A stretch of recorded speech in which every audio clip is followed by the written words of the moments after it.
주님께서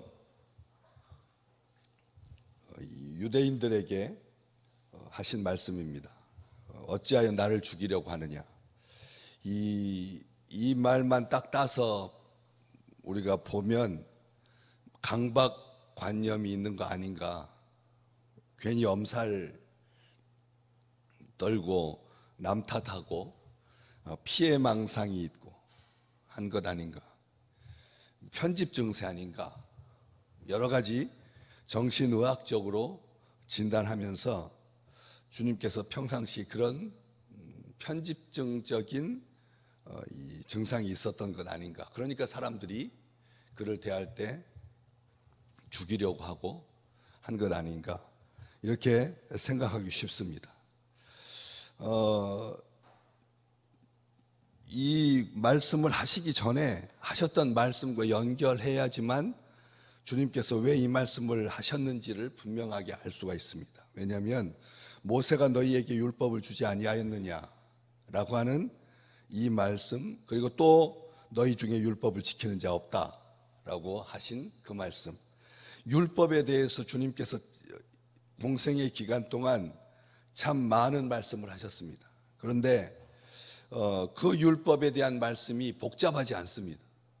율법을 어떻게 자꾸로 어떻게 이렇게 해석하고 어떤 경우에는 이런 식으로 해석하고 또 너희 시대의 흐름과 맞춰서 율법을 적용하려고 하면 어떻게 해야 되고, 이렇게 사람이 상황이 달라졌으니까 율법도 거기에 맞춰서 변주가 되어야 된다, 이런 식으로, 그때는 이런 식으로 이렇게 말하고 저때는 저런 식으로 말하는 그런 경우가 한 번도 없으셨습니다.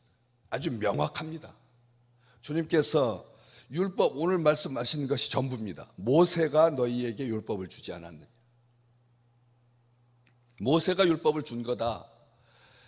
이 지상에서 모세가 유대인들에게, 히브리 사람들에게 율법을 주었다. 이거 가장 명확한 겁니다. 그런데 스데반 집사는 죽으면서, 돌에 맞아 죽으면서 천사가 전한 율법이라고 분명히 말합니다. 다시 말하면 사람이 볼 수 있는 영역 내에서는 모세가 너희에게 율법을 준 거지만 영적인 차원에서는 그 위에 하나님으로부터 받아서 천사가 모세에게 전한 것이다라고 하는 것을 알 수가 있습니다. 오히려 스데반 집사는 영의 눈이 띄어서 영적인 차원으로 그 어떤 과정을, 율법이 전달되는 그 과정을 설명하고 있다면 우리 주님은 복잡하게 그렇게 말씀하시지 않으셨습니다. 모세가 너희에게 율법을 주었다, 명확하게 말합니다. 그 사이에 어떤 인간적인 개입이 있었다거나 아니면 조작이 있었다거나 아니면 어떤 상황 때문, 상황도 이야기하지 아니하시고 중간에 어떠한 변개도 불가능하도록 딱 모세가 주었다라고 확정하고 있습니다. 율법의 출처가 명확합니다. 또 한 가지는 너희 중에 율법을 지키는 자가 없다, 이렇게 말씀하셨습니다. 이것은 율법은 지켜야 한다는 뜻이죠. 율법은 목적이 한 가지입니다. 율법은 지키는 겁니다. 율법은 판단하는 게 아닙니다. 율법을 설명하려고 들어서는 안 됩니다. 많은 사람들이 이 시대에 무슨 구약의 율법이 우리하고 무슨 상관이 있습니까 하는 것, 이 말 자체가 율법의 근본 정신하고는 어긋나는 것입니다. 율법은 하나님께서 주신 것입니다. 모세를 통해서 주셨습니다. 천사가 전달했습니다. 정확하게 그 과정을 우리 주님께서 설명해 주셨습니다. 근본 정신, 율법을 지켜야만 하는 겁니다. 율법은 참조사항이 아닙니다. 율법은 연구사항이 아닙니다. 율법은 반드시 지켜야 합니다. 그런데 마지막 말씀이 율법을 지킨다라고 하는 말이 뭔가? 너희가 어찌하여 나를 죽이려고 하느냐. 이 말은 율법의 취지는, 근본 목적은, 동기는 사람을 살리는 데 있다는 겁니다. 우리는 여기서 놀라운 진리를 발견하게 됩니다. 율법의 그 조항들 제사부터 시작해서 사람들이 관계하는 법, 사람들과 사는 법부터 시작해서 그 많은 율법이 그건 딱 한마디로 말씀하시는 거죠. 우리 주님께서 참 율법을 주신 분이니까 율법의 원 출처이시니까 율법의 정신을 아주 명확하게 말씀하시는 겁니다. 사람을 살리는 데 있다. 그런데 너희가 왜 나를 죽이려고 하느냐? 따라서 이것은 강박관념이 아닙니다. 피해망상증이 아닙니다. 사람들이 사람을 죽인다라고 하는 것이 어떻게 있을 수 있습니까? 어제 스리랑카에서 예배 드리는 사람들이 죽었습니다. 어제 죽었습니다. 어제 부활절날 사람들이 죽었습니다. 아주 극악한 테러 집단에 의해서 성당과 교회가 파괴됐고 사람이 수백 명이 죽었습니다. 이 세상 사람들이 예수님께서 우리 인생, 주님의 인생을 가만히 보십시오. 헤롯 때, 그리고 이집트로 피난 갈 때, 지난번에도 한번 말씀드렸지만 전설처럼 그때 강도가 이 요셉의 가정을 습격해서 죽이려고 했을 때 그 예수 그리스도의 눈망울을 보고 감동한 이 세상에 없는 눈동자, 너무나 평안하고 너무나 사랑스럽고, 그래서 그 눈동자에 반한 그 강도의 두목 디마스가 나중에 예수님의 십자가 오른편에서 네가 오늘 나와 함께 낙원에 있으리라 했던 그 흉악범이라. 참 연결을 그렇게 사람들이 그런 전설로 이해하는 그 과정 속에서 그 어렸을 때 피난당했을 때 강도당했던, 오늘 지금 현장에서 당신은 귀신이 들렸다, 하나님의 아들을 보고 사람들이 할 수 있는 말 중에 가장 더러운 말이고 추한 말이고 험한 말이죠. 하나님의 아들 보고 하나님의 사랑을 전하고 하나님의 구원을 증거하기 위해서, 우리를 구속하기 위해서 빛으로 오신 예수 그리스도를 향하여서 귀신 들렸다라고 하는 이 말은, 이것은 입에 담을 수 없는 모욕 중에 모욕입니다. 왜냐하면 이것은 멸망당할 사람이라고 하는 뜻이 내포된 말이기 때문에 그렇습니다. 우리가 아버지만 혼자 있는 그 자녀를 욕할 때 했던 말, 하던 말, 우리가 너무나 잘 아는 그 말, 그것은 인격을 못 오가는 정도를 지나서 멸망당할 자라고 하는, 우리하고는 상종치 못할 자라고 하는 그러한 아주 배타성이 짙게 깔려있는 욕설이었거든요. 그런 것처럼 이 당신은 귀신이 들렸다라고 하는 말은 당신이 귀신이 들린 사람처럼 행동한다는 뜻이 아닙니다.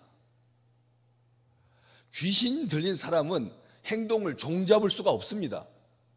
어떤 한 특정 행동으로 규정할 수가 없습니다. 이 말 속에는 심한 욕설, 미쳤다라고 하는, 바리새인들이 예수 그리스도를 보고 바알세불을 힘입어서 마귀의 자식이라는 뜻입니다. 마귀의 자식이라는 뜻입니다. 하나님의 백성들과 그 주인 되신 예수 그리스도를 분리하기 위해서 사탄이 하는 말입니다. 이런 극단적인 배척과 모욕, 또 간음한 여자를 살리려고 했을 때 사람들이 예수 그리스도에게 대했던, 행했던 그런 태도들, 고향 사람들이 예수 그리스도를 죽이려고 했던, 낭떠러지로 밀고 가서 떨어뜨려서 죽이려고 했던 그런 상황들, 갑자기 폭도로 돌변해서, 요한복음 5장에서도 우리가 읽으셨지만 38년 동안 움직이지 못했던 그 베데스다 못가에 있었던 그 사람을 고쳐주었을 때 사람들이 안식일을 범한다고 하나님을 자기의 친아버지라고 한다고 하는 명목으로 예수 그리스도를 죽이려고 했습니다. 오늘 본문 말씀 7장 30절에도 그들이 주를 잡고자 했다. 32절에도 그를 잡으려고 했다. 44절에도 그를 잡고자 했다. 이렇게 기록되어 있습니다. 생명의 주를 죽이려고 했다라고 하는 것이죠. 율법의 정신은 사람을 살리는 데 있는데 사람들은 그 율법을 지킨다고 말하면서, 율법에 목숨을 건다고 말하면서, 율법의 백성이라고 하고 자처했던 사람들이 율법의 이름을 가지고, 율법은 어느새 온데 간데도 없어지고 그 정신은 다 무색해 되고 사람을 죽이는데 혈안이 되었다는 것이지. 다시 말하면 율법은 율법이었고 본성은 본성이었던 것. 하나도 영향을 미치지 못했다는 것이죠. 우리 예수쟁이라고 불리는 것 조심하셔야 합니다. 예수 믿는다라고 말하는 것 주의하셔야 합니다. 보면 예수 이름 가지고 싸우더라고요. 예수 이름 가지고 싸우고, 사랑이라고 하는 미명하에 싸우고, 소망이라고 하는 이름하에 절망하고, 믿음이라고 하는 이름하에 흔들리고. 참 웃기죠. 우리가 우리 스스로 살펴야 하는 것입니다. 부활 주일날, 부활절날, 생명의 날, 우리 주님께서 부활하신 날, 사망 권세를 이기신 날, 사람들은 그 날을 잡고 사람을 죽이려고 했다는 거예요. 이보다 더 사악한 일이 어디가 있겠습니까? 우리 주님께서 그것을 아시고 어찌하여 나를 죽이려고 하느냐. 여기에 나는 예수 믿는 모든 사람들을 다 포함하는 것입니다. 어째, 왜 아시잖아요.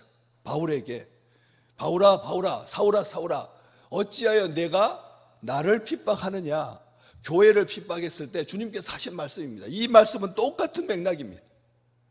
너희가 어찌하여 내 제자들을, 내 사람들을 죽이려고 하느냐. 오늘 지금 우리 주님께서 우리 하늘에서 온 세상을 향하여서 지금 말씀하고 계시는 겁니다. 예배를 드리기 위해서, 생명을 살리기 위해서, 세상을 사랑하기 위해서 피처럼 살고 있는 주의 백성들을 테러 집단들이 그 부활의 날 잡아가지고 죽였을 때 우리 주님께서 탄식 어린 소리로 어찌하여 나를 죽이려고 하느냐. 교회와 자기 백성과 자기를 동일시하고 계시는 이 놀라운 주님의 음성이 그 아픔 가운데 절망하고 있는, 절규하고 있는 그 어머니와 딸들과 그리고 가족들에게 위로가 되기를 소망합니다. 진정 생명과 사랑의 날이 되게 해달라고 우리가 기도해야 합니다. 우리가 부활의 정신은 거기에 있는 것입니다. 들어가 보고 믿더라. 그 믿음이 생명으로 그렇게 직결이 되고, 그래서 영생의 새날을 주시옵소서. 고린도 교회에 편지한 바울의 편지와 같이 하나님의 능력으로 그와 함께 살리라. 이게 부활의 소망이며 부활의 정신인 것처럼 오늘 이 땅에 율법이, 하나님의 법이 세상 사람들의 완악함으로 인하여서 매도당하고 있는 그